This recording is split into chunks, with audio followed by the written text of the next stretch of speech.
Sekali ngepost maka selamanya akan terekspos. Ini mungkin benar adanya menggambarkan bagaimana eksistensi dari jejak digital. Tak semudah tertiup angin atau terhapus air, jejak yang ditinggalkan di media sosial berupa unggahan akan lebih cepat dan mudah ditemukan. Lalu bagaimana pemanfaatan jejak digital? Apakah harus selalu negatif atau mungkin bisa justru sebaliknya? Kami bahas bersama Firman Kurniawan, pengamat budaya dan komunikasi digital UI. Selamat siang Pak Firman. Halo, selamat siang Mbak Tiffany, apa kabar? Alhamdulillah baik. Terima kasih Pak Firman sudah bergabung. Kalau kita berbicara dunia digital, scope atau range-nya akan sangat luas sekali. Nah, jejak digital ini dalam kapasitas dunia digital tentunya media sosial, eranya media sosial, lebih banyak keuntungannya atau kerugiannya? Jadi sebetulnya jejak digital ini merupakan konsekuensi dari penggunaan kita terhadap semua perangkat yang berbasis internet. Jadi kita mau bermedia sosial, mau pakai search engine atau aplikasi, semua itu tersimpan dan itu justru menjadi incaran atau yang dijadikan sebagai barang jualan oleh para pengembang platform. Nah, apakah dia akan menguntungkan atau merugikan? Itu kan relevan ketika selama ini kita hidup di dunia analog, itu tidak pernah memikirkan suatu tindakan saya ini akan tersimpan selamanya atau hanya sekedar peristiwa itu berlangsung, setelah peristiwa selesai ya sudah hilang. Nah, ketika kita tidak menyadari itu, jejak digital ini bisa mengancam. Ternyata misalnya kita pernah posting memaki orang. Nah, ketika itu dihapus pun kadang-kadang ada orang yang sudah mempunyai feeling ini kayaknya kalau suatu saat ini bisa jadi isu besar nih, maka saya capture, saya simpan. Nah, ini dari jejak digital ini bisa mengganggu reputasi orang, bisa juga memecah belah orang. Jadi soal apakah menguntungkan atau merugikan ini persoalan kita terbiasa dengan konsekuensi ini atau tidak. Seperti itu Mbak Tiffany. Oke, kalau tadi bisa berpotensi atau indikasinya bisa mengganggu reputasi seseorang. Artinya apakah dengan adanya rekam atau jejak digital ini Pak Firman, kemudian di kemudian waktu itu tadi bisa menjadi tolak ukur juga penilaian terhadap karakter seseorang, persepsi publik terhadap seseorang, bisa akan menjadi seperti itu?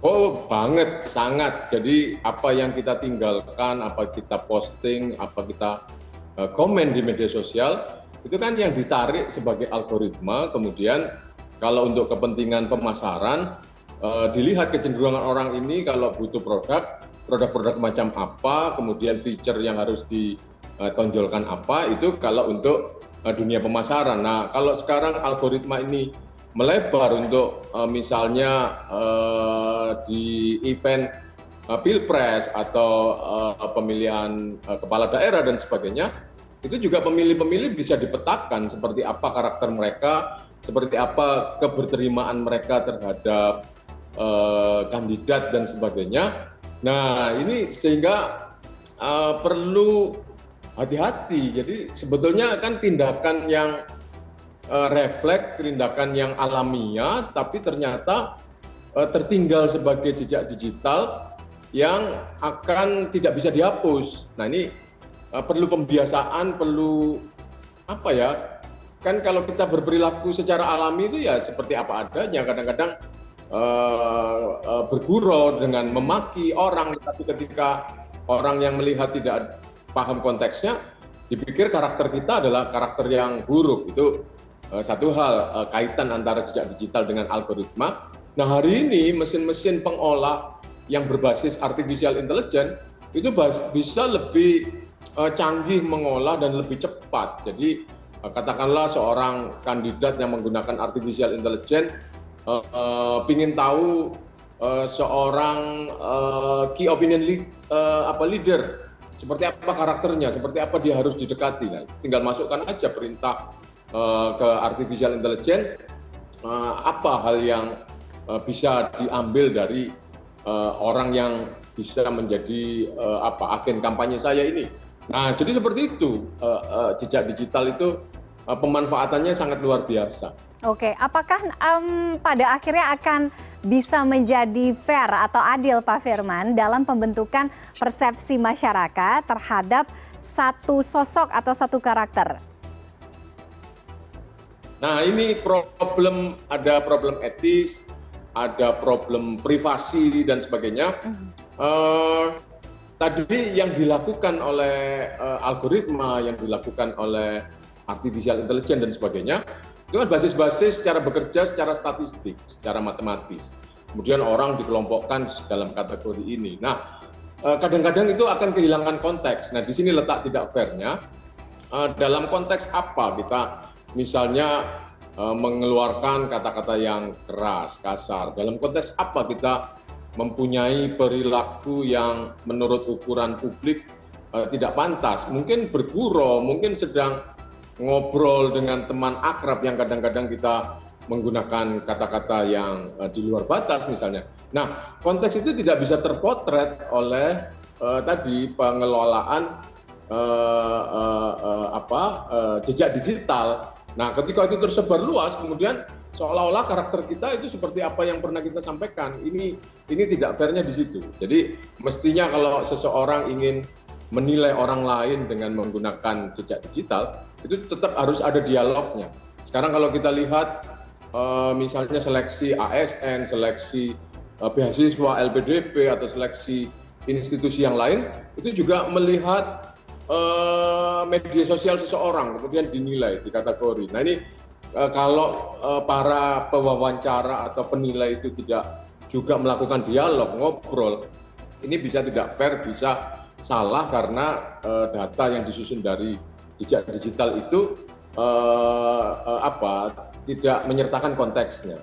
Oke, jadi ketika misalkan sekarang mungkin beberapa perusahaan sudah mulai ketika melakukan rekrutmen terhadap calon pegawai bertanya akun media sosialnya apa? Apakah itu mungkin X, dulu Twitter, kemudian juga ada Instagram atau mungkin beberapa akun medsos yang mereka punya. Nah, bagaimana kemudian agar pemanfaatan ini tidak salah kaprah nantinya?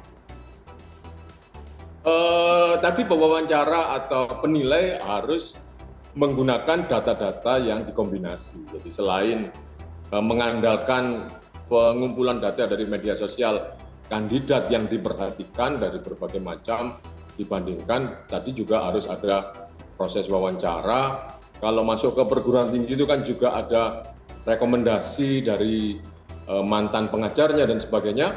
Itu perlu diperhatikan dan harus memiliki bobot. Jadi pengolahan data dari jejak digital bukan menjadi satu-satunya alat untuk menilai orang. Nah, ini kalau kita kaitkan dengan sebuah akun yang sekarang sedang ramai dibicarakan, itu publik perlu bijaksana. Ya. Jadi satu, manusia itu bisa berubah, kedua mungkin juga konteksnya tidak seperti itu. Nah, itu perlu ditelusur lebih lanjut. Tidak bisa serta-merta dinilai baik atau buruk. Oke, Pak Firman, menarik kalau kita berbicara mengenai jejak. Katakan kalau jejak tanah di sepatu mungkin bisa dihapus atau dibersihkan oleh air, sabun, dan lain sebagainya. Tapi karena kita skupnya kembali lagi berbicara mengenai dunia digital, range-nya sangat luas, apalagi sekarang kita setuju mungkin masyarakat sangat lebih telaten dan sangat niat quote unquote untuk mencari apa saja yang pernah terjadi di masa lalu melalui akun media sosial seseorang. Nah, bagaimana kemudian ini tidak menjadi bumerang atau tidak menjadi dampak buruk khususnya bagi generasi muda yang sekarang lebih banyak berkecimpung di dunia digital, menjaga dan meminimalisir hal-hal yang tidak baik di masa depannya? Hal yang pertama tadi seperti yang Mbak Tiffany sampaikan, sekali ngepost selamanya tidak akan bisa hilang. Itu watak dari jejak digital. Kemudian sebetulnya media sosial itu memberi keistimewaan dari para penggunanya yang disebut anonimitas. Anonim, kita bisa pakai nama palsu, kita nggak berterus terang dengan identitas kita. Sebetulnya itu menjadi peluang akhirnya orang-orang yang ingin berperilaku buruk, berrelasi yang tidak etis dan sebagainya, memanfaatkan keanoniman seperti itu. Tapi dalam kasus adanya akun tertentu tadi, kalau lihat netizen Indonesia ini luar biasa telatennya, itu dibongkar, dilihat masa lalu, posting-posting yang lama, kemudian ditelusur kaitannya dengan relasi dengan akun yang lain, kemudian muncul sebuah kesimpulan, ini kayaknya akun miliknya ini. Nah, ini artinya dalam tanda kutip mereka yang tadi mengandalkan anonimitas ini hari ini terancam dengan ketelatenan netizen Indonesia yang sangat lebih telaten dari FBI. Iya, betul Jadi, sekali. hati-hati. Sehingga masyarakat, khususnya pengguna media sosial, harus lebih bijak ya dalam menggunakan tools atau perangkat-perangkat di dunia digital ini. Terima kasih Pak Firman Kurniawan sudah bergabung dengan CNN Indonesia Connected siang hari ini. Selamat siang. Terima kasih.